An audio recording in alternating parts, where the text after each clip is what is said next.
Good morning, church. Welcome to Shawnee Community Christian Church's online streaming worship service. We're glad that you're joining us today as we gather for worship on Sunday, April the 26th. I want to encourage you, we're going to be taking communion together as we always do. We believe all people are welcome at Jesus' table, that all people are wanted and celebrated at Jesus' table. And so if you're watching with us for the first time, or whether you watch every week and are part of our church on a regular basis, we welcome you and celebrate you at the table today. You can join us for communion by choosing any liquid or solid to take communion with, because the point is that we're taking it together. It's not that it has to be a certain thing. If you do have juice and bread, or juice and or bread and wine, that's great, but if not, no big deal. I also want to encourage you, you can still take a moment to like or share so that we know that you're here worshiping today, and then to post on your timeline, to share today's worship video, or just to check in and say that you're worshiping with Shawnee Community. That would be great. That's a great, simple way to share your faith. I also want to remind you about our small groups that meet during the week. We have small groups that meet on Sunday night. For men, we have a Tuesday night church chat and Wednesday night small group for women. You can find information about all those things in our church-wide email that you can subscribe to by clicking on the little email button on our church website, shawneecommunity.org. I host church chat that meets every Tuesday night. This week it took us about 20 minutes. We just get together, see each other's faces, catch up, hear how each other's week is. It's a chance to just talk and be seen and be heard, and to connect a little bit. We say some prayer together, share any prayer concerns we have, and then we move on. And then the last thing I want to remind you is to please continue your commitment to giving to Shawnee Community, those who consider this your church home. We are continuing make our very best efforts to meet our mission commitments. Last week, if you didn't see it in the email, we had raised $4,000 previously for a mission trip to Ghana, but because those trips have been canceled, rather than just hanging on to that money forever, our board chose to give that $4,000 to the Disciples of Christ mission in Ghana, and that money is going to be used to create women's empowerment clubs for girls in villages all around the nation of Ghana. Opportunities for girls to learn about hygiene and physical health. It's going to be used to educate local leaders about the threat of sexual assault that women are at risk of, in particular in the communities where those groups will be meeting. So super, super important. And our church, despite the craziness of this moment, decided we were going to live into that together. You can help us to keep supporting ministries like that by giving online at shawneecommunity.org. You can mail a check. You can find the information for that in the Facebook post or the email where you found the link to this website. And we have giving on Venmo. And we've only received one gift so far on Venmo. And so this is my challenge. I would like to see if we can raise $200 this morning via Venmo, just to see if it works. And so if you use Venmo, if you could contribute to that in some way, that'll go straight to our general ministry fund and help us to continue to meet ministry needs in the community and around the world. Our handle is at Shawnee-community. And you can find that also in the Facebook post or the email that you saw there. But our goal is to raise $200 via Venmo, just to prove that Venmo works. That would be super great. And so with all of those things in mind, today we're doing a very special service. We're doing a service of hope and lament. Both of those things are an important part of the tradition of the Christian faith, and an important part of the tradition that we received from the Hebrew church in the Old Testament of the Christian Bible. And so we're going to be hearing different people's expressions of hope and lament during this quarantine and during the pandemic today. I'll be joined by some families and by some friends from the medical care community. So thank you so much for joining us. I am grateful this morning to be joined by Riley Ford, who is part of our youth group here at Shawnee Community, and he comes to lead us in worship. Take it away, Riley. Good morning, I'm Riley Ford. Welcome to online worship at Shawnee Community. Please join me in a moment of silence followed by a prayer. In the silence, let us ask God to make us fully present as we gather for worship. Let us be still before God.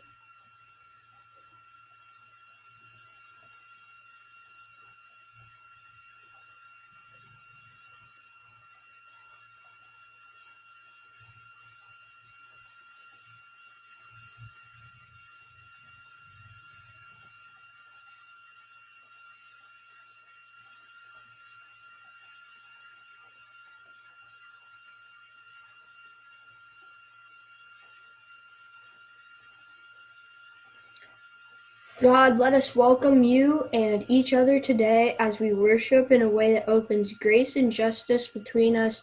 May our creativity be set free and new life be given to us all. Call us to relationships that offer love to all our neighbors and for every generation of your worldwide family. Make us a church again, spread out all over our city to proclaim your gospel. Open our hearts, O God. Amen. Thank you, Riley.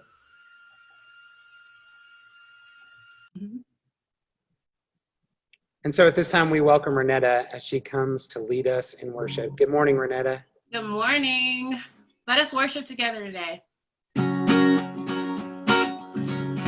my wrestling, in my doubt, in my failures, you won't walk out. Your great love will lead me through. You are the peace in my trouble sea.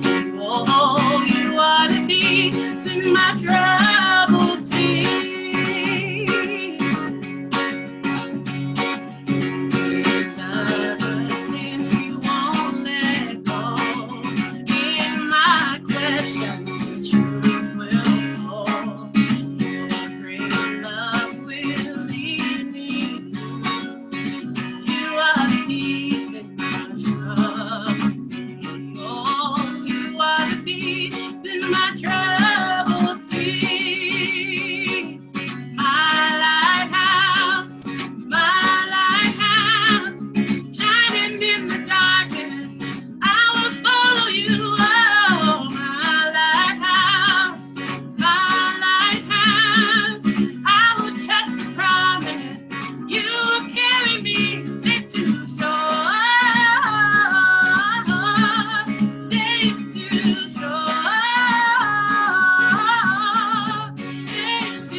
Tomorrow brings. With each morning I rise and sing. My God's love will lead me through. You are the peace in my troubles. Oh, you are the peace in my troubled sea. You are my light, my lighthouse, my lighthouse, shining in the darkness. I will follow you, oh, my lighthouse. I will trust the promise that you will carry me safe to shore, safe to shore, safe to shore, safe to shore. Fly before us, you the brightest. You will lead us through this storm. Fly before us, you the brightest. You will lead us through this storm. My lighthouse, shining in the darkness. I will follow you, oh, my lighthouse, my lighthouse. I will trust the promise. You will carry me safe to shore, safe to shore, safe to shore, safe to shore.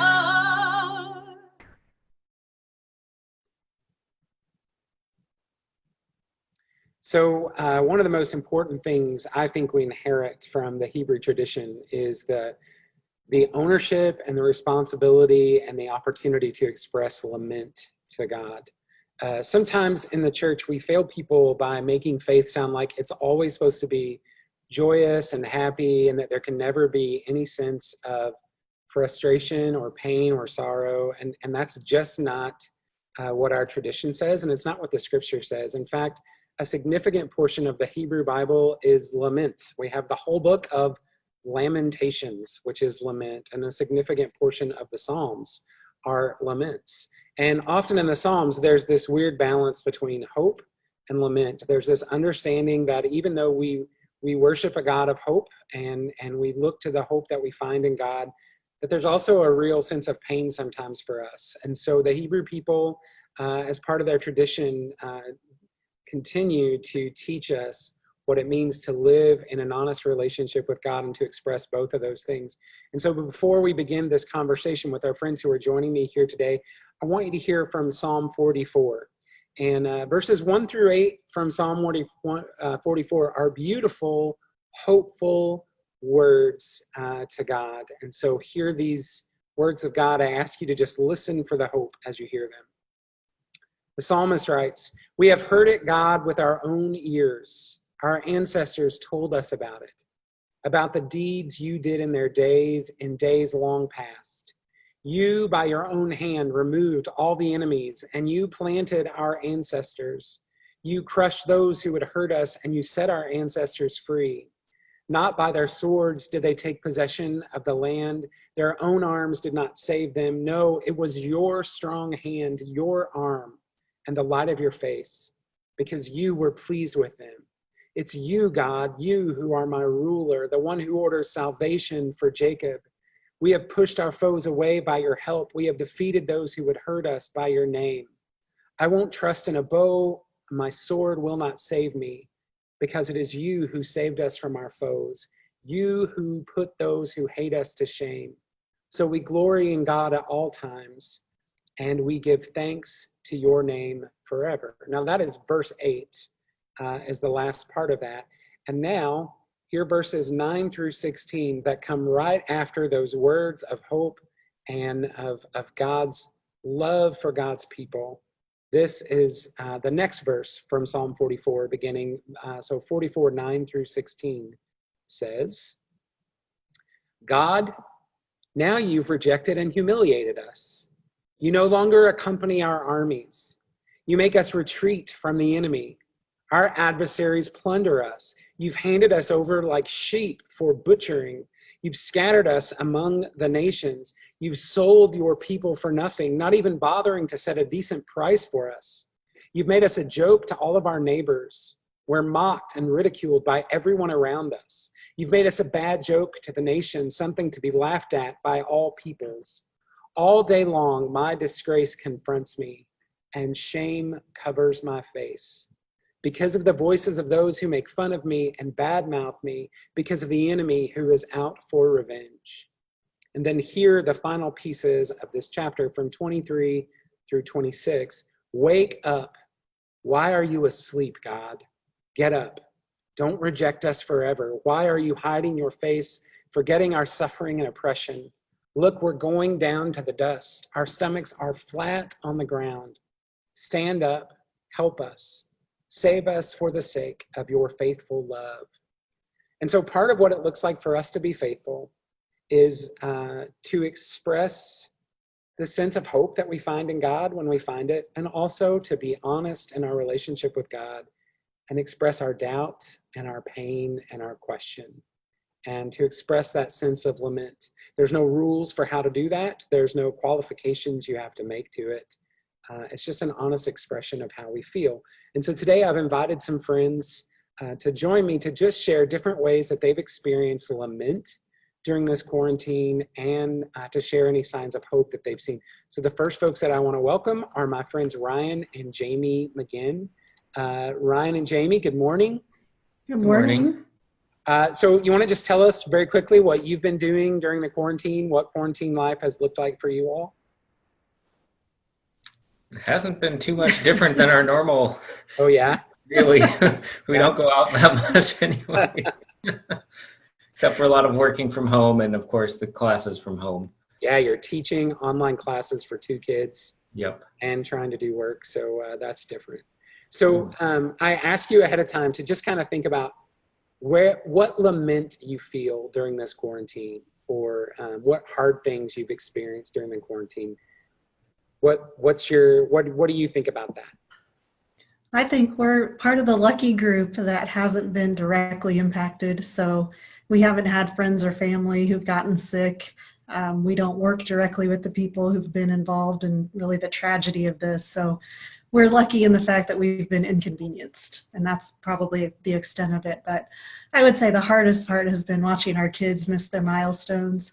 So our son should have been graduating elementary school. He is, but he didn't get his last day of elementary school or the big parties and the ceremonies that go with that. Our daughter's missing 2 trips she was looking forward to this summer, a mission trip and a science trip.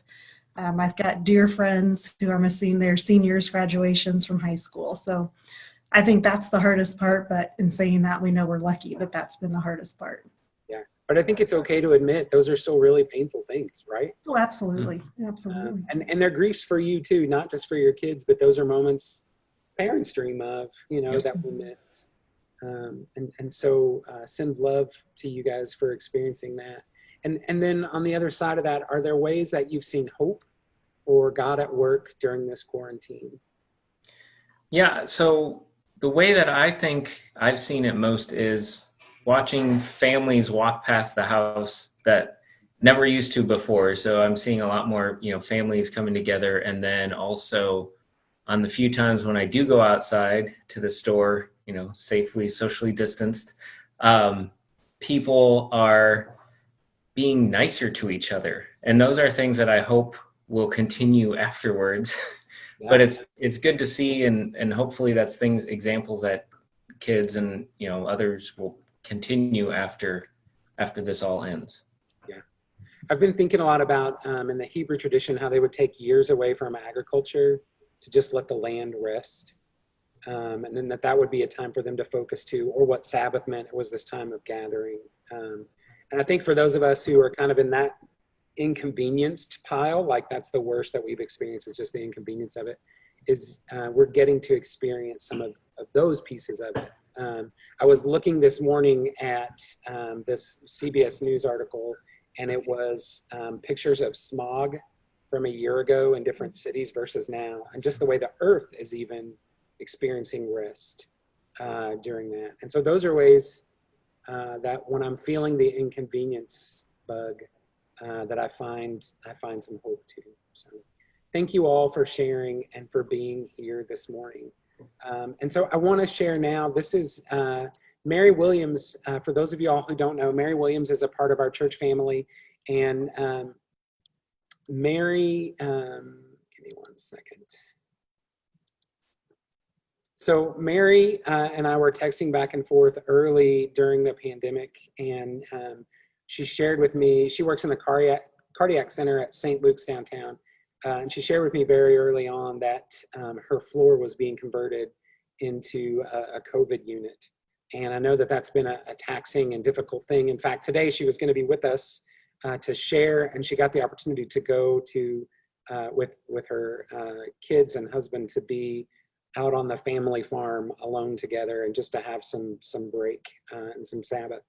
And so I'm grateful that she was able to do that. But she sent me just some thoughts of her experience so far and how she's balanced fear and faith in this season. So Mary writes this: Florence Nightingale once said, "How little can be done under the spirit of fear.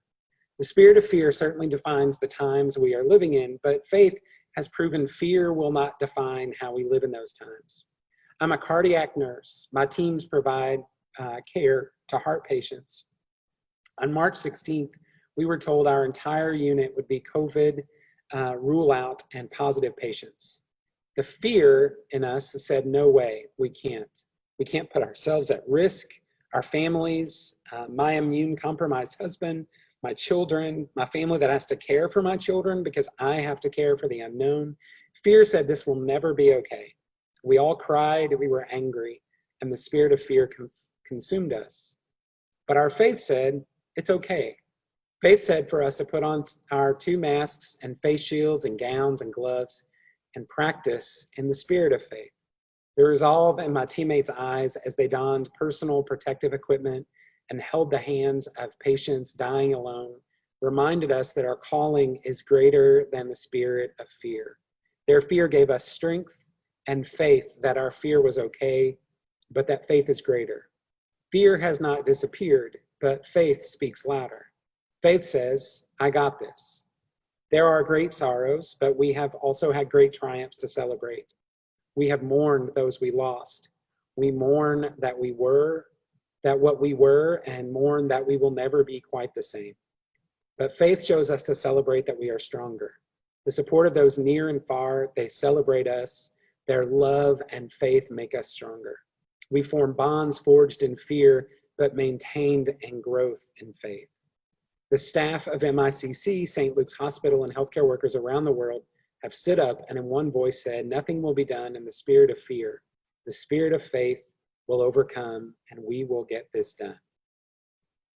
And so in Mary's words, we experience lament and grief for the way that we were, the way that life was before, this grief we feel for the changes that we're experiencing, for the risks that healthcare workers are taking to care for each of us, and for the losses that they have seen.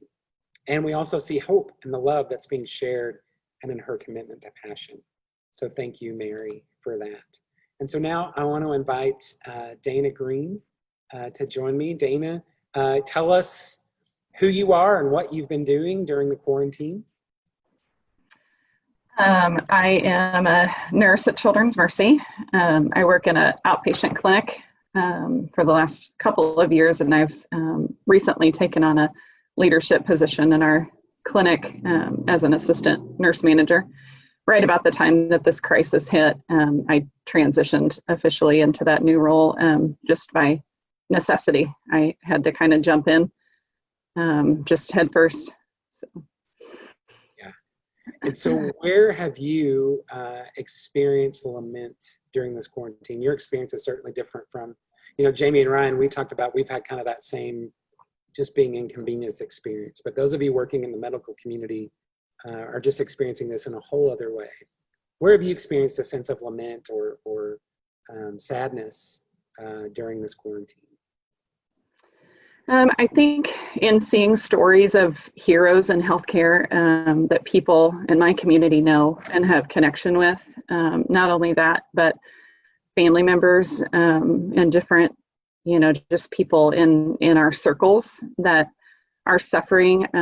I just heard or read a story today of someone whose parent is in a assisted living facility that is symptomatic and confirmed with this. So I think just, hearing that there are heroes in healthcare that are on those, front lines. I faced some fear personally, but known that I wasn't an inpatient nurse anymore. And then, working in pediatrics, we haven't seen quite the impact. So I felt a little bit of security from that, but still a lot of unknown. And then I think recently too, this week, just seeing things like protests, like people protesting stay-at-home orders and realizing that people feel like they need to take sides right now.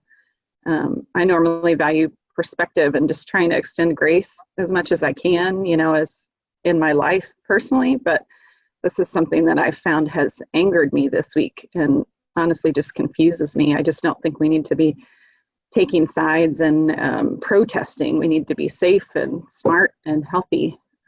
So those are things that have brought me, frustration, I guess. And then personally, as part of nursing leadership, trying to provide some leadership to my staff, I've been closely involved with staff cuts over the last few weeks. And then just this week with a furlough that was announced at Children's Mercy. And, that brings mixed emotion. I'm thankful that I have a job. But I have people that have been directly affected and that I've had to give some, hard news to, and it directly affects their lives. And, I understand the why behind the decision, kind of being, in the inside scoop a little bit, but on the other hand, I hurt for those that are personally affected.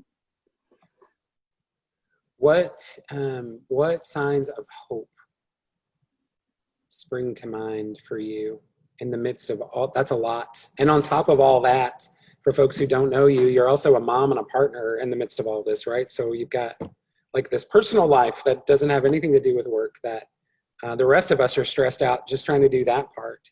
And doing all of it. So Yeah, for you, my for kids, I have three great kids, and they're doing school from home, but they've had their own personal struggles and griefs and things too. And then my girlfriend Ann has been able to work from home, so we're grateful that she's been able to, do that. But in my work life specifically, I've seen my community at work come together in a new way. We've had to develop some new processes. We've challenged our brains at hyperspeed. We've provided care to our patients in the midst of so much unknown, which has been really challenging. Sometimes hourly, things are changing. We change our processes, and I think this will carry forward into the days ahead. Still so much is unknown, but at work, I think we've just strengthened as a staff and a group of, physicians and nurses and support staff. I think also just community coming together and supporting each other has given me hope too. And to kind of tag something you talked about last week in your sermon, one of my favorite authors and speakers, Glennon Doyle, one of her catchphrases is, "We can do hard things." And I've heard her say that, recently in different podcasts and things. And I think it's so much easier to do hard things with the support of friends around you. And specifically, this church community has personally given me a hope that has been missing in my life for a while now. So that gives me hope and strength.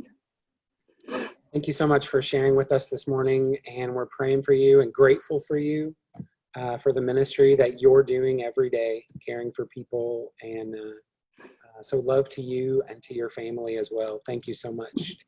Thank you. Seth, Johnny, how are you? good. Good morning. Good morning. So tell us, Seth, what you've been doing, and just tell us who you are and what you've been doing during the quarantine. Well, I am a chaplain at Children's Mercy Hospital, and my work schedule has not been impacted at all. I still go to work 5 days a week during the day. So directly, I have not been impacted. And my spouse continues, Tracy still goes to work every day. So for us, it's been primarily an inconvenience at this time. What's it like being at the hospital during this season? Has it been different for you at Children's Mercy than it has been in other times, or does it feel? Well, I've been there for over 5 years now, and like Dana said, we haven't been directly impacted by the virus. It has not hit the pediatric community as it has the adult community. Gotcha. Indirectly, we have been impacted greatly. Our inpatient census is very low. Our clinic visits are very low. For anyone knows anything about nonprofits, 5% of the work has to be done by volunteers, and our volunteers are not able to come to work at this time. So it's just, typically a bustling institution with a lot of people of great passion providing care to young people and their families. And the hallways are relatively empty at this point.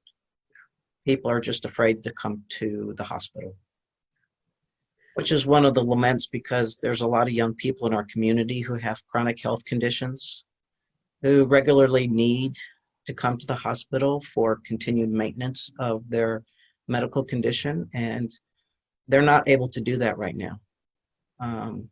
So those are the young people I'm most concerned about, are those who really need continued health care and they're not receiving it at this time.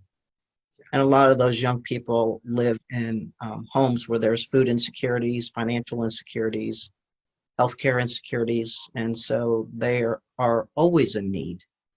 And this time during the pandemic makes that even more challenging for them. Are there other laments that you want to share based on your experience during this season?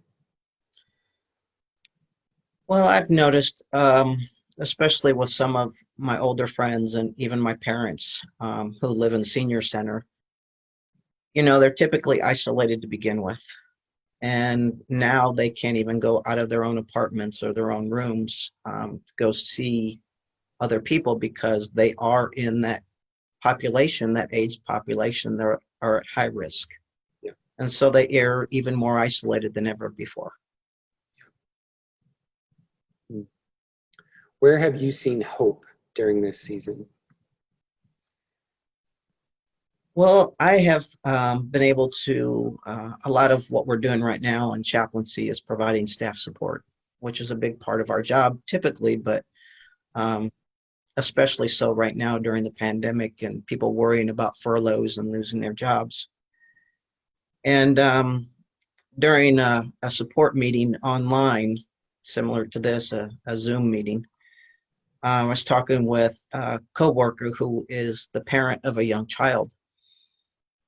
And they were able to share that every day that they continue to stay home and work from home, the child gets up in the morning, runs downstairs, gives them a big hug, and says, "Mom gets to stay home today." And, the same nurse was saying, "I'm starting to realize how busy my life has always been. And I wonder about the value of all those things I've always done. And I think I'm going to rethink and reprioritize how I spend my time on a given day and consider how much time I really should be spending with my family." Yeah. I think that comes back to that thing I mentioned earlier about just Sabbath is such an important part of the Hebrew tradition, not just for people, but for the earth and the community in all the different ways. And that is something that we don't practice well in our culture. And we have been forced into Sabbath. Right. I remember during Lent seeing one of the memes that went around that said, "I didn't really mean to give up quite this much for Lent this year," but that's kind of, I think all of us are giving up a lot of things and we're realizing there are some things we can live without and actually be healthier, which is, I think, a beautiful part of some really, really hard things that we're experiencing on the other side at the same time. But I think it's ironic that Earth Day was on Wednesday. And I think sometimes it's a good reminder that the earth needs care too. That in the book of Genesis, it was said that humankind will care for the earth. And it seems like the earth is asking for that. Yep. Good stuff. Thank you so much, Seth. Thank you for being here this morning. Prayers for you as you continue to minister to people. Thank you. And safety and love to you and Tracy. So thank you so much. Thank you. Have a good day. You too. So now we come to the time in the service where we pause to gather around the table of Jesus. And I'm reminded from our conversation today that when Jesus gathered with his disciples for that Last Supper, what we call the Last Supper, there was expression of both lament and hope. Jesus talked about betrayal, and later Jesus would pray that the cup would be passed from him and express a sense of distraught for what was happening around him. And at the same time, Jesus washed his disciples' feet in love, and he talked with them about their future and invited them to come back to the table, which was an expression of hope for the ministry that they would have. And so each time we gather around the table too, we are expressing a form of both lament and hope. We're expressing lament at the suffering of Jesus and the brokenness of the world that sent Jesus to the cross.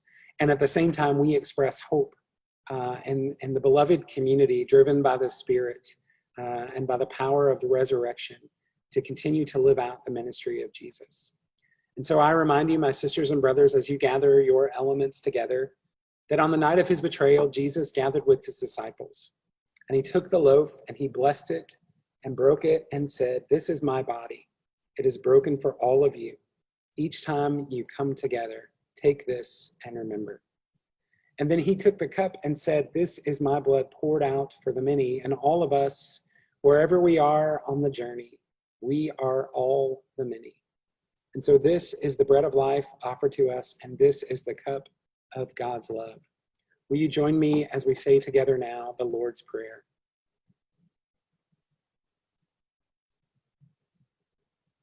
Our Father, who art in heaven, hallowed be thy name. Thy kingdom come, thy will be done on earth as it is in heaven. Give us this day our daily bread, and forgive us our sins as we forgive those who sin against us. And lead us not into temptation, but deliver us from evil. For thine is the kingdom and the power and the glory forever. Amen. 1.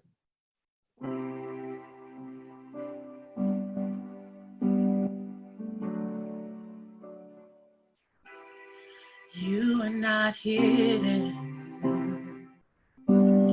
There's never been a moment you were forgotten.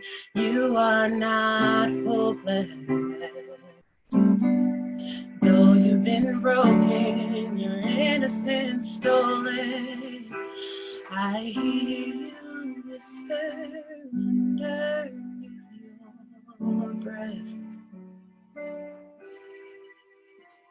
I hear your SOS, your SOS. I will send out an army to find you in the middle of the darkest night. It's true, I will rescue you. There is no distance that cannot be covered over and over. You're not defenseless. I'll be your shelter, I'll be your armor. I hear you whisper underneath your breath. I hear your SOS, your SOS.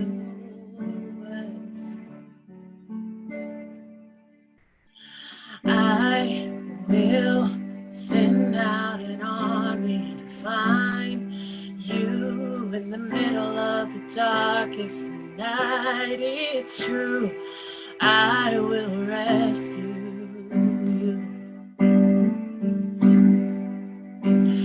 And I will never stop marching to reach you in the middle of the hardest fight.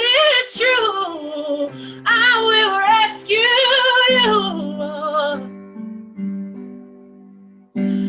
I hear you whisper underneath your breath.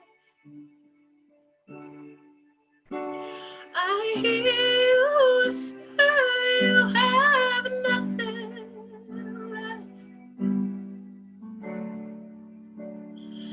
I will send out an army to find you in the middle of the darkest night. It's true, I will rescue you.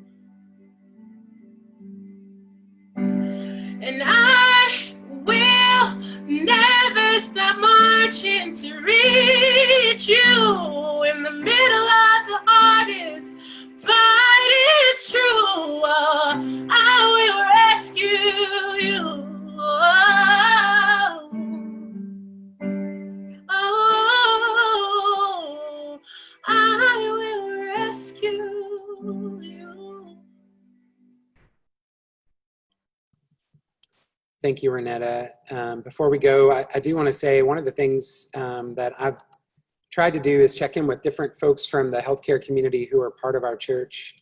And earlier this week, I was talking with some folks from church in a couple of different settings, and they were expressing how difficult it is to know what to do, because there are so many different messages coming at us about the virus and how to respond to it, and different political messages and things like that. And so in my conversations with people from our medical community within our church, that's one of the conversations that I've had or tried to ask about at different times. And what I have heard and what I want to share with you is that they've said from what they have seen that the best thing for all of us to do is to just continue to stay home, to listen to our local officials here in Johnson County, who are watching the spread of the virus locally, and to be patient, because that is a way for us to offer protection to our healthcare workers. Anytime you and I are on the road, we risk car accidents or whatever, and things that typically would just send us straight to the hospital. We risk creating more work in the hospital and those sorts of things. And one of the reasons why we've done so well in our community is because we've done a good job of staying at home. And so, more than one of the folks who's working in the medical community has expressed to me sorrow and frustration with this kind of political football that's happening with the virus, but also just the need for us to continue to hang in there and stay home, that it is the best way we can take care of them. And so I encourage you to do that. If you know workers in the healthcare community, send them text messages, phone calls, whatever you can do to encourage them. We have lots of folks in our church who work in healthcare, and it's exhausting. And the things that they've shared with me, I can't imagine some of the work that they're doing. And so I am just so grateful to all of them. And so I encourage you to send them love and do all you can to encourage them.